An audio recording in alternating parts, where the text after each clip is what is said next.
Enguany, el segon dia de la Festa del Remei d'Arenys de Munt ha estat doblement festiu, ja que ha coincidit amb la Diada de Sant Jordi.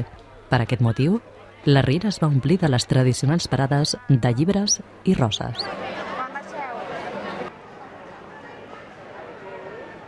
El primer dels actes que es van programar va ser l'ofici en honor a la Mare de Déu del Remei, que es va celebrar a l'església de Sant Martí.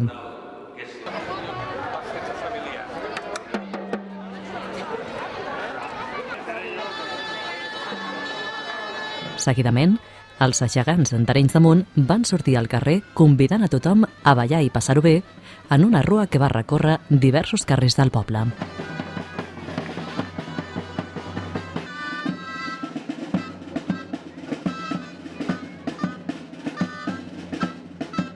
La idea del govern i de la regidoria és continuar amb les activitats tradicionals que es fan cada any, però a més l'èmfasi el posem molt en els joves perquè pensem que és un sector de població que s'ha tingut una mica oblidat durant aquests anys i la idea que tenim és de potenciar més i millor les activitats relacionades amb aquest públic. Ahir mateix, per exemple, vam tenir el Birràrium i els joves de totes les edats van poder participar-hi i s'ho van passar molt i molt bé. I després vam poder acabar amb una nit també fantàstica.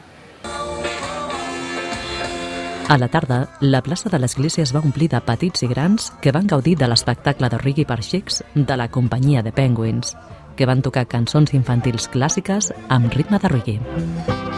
Les festes van finalitzar amb una ballada de cant coral al Centre Moral, on hi van participar la coral infantil de l'Escola de Música i la coral Minerva de Llavaneres, també la coral infantil Els Rossinyols, Veus d'Amunt i la coral del Remei d'Arenys de Munt.